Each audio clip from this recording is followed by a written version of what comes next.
Hi folks, Jonas Cain here for another edition of Magic Words, here for the second installment of our 5-episode series on the 5 promises of love. Last time we talked about gratitude. Today the magic word is repentance.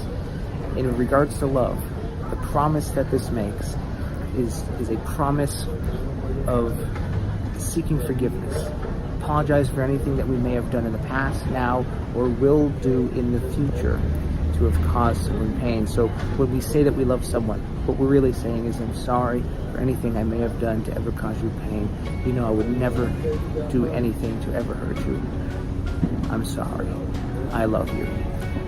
Until next time, my name is Jonas Cain. Stay positive.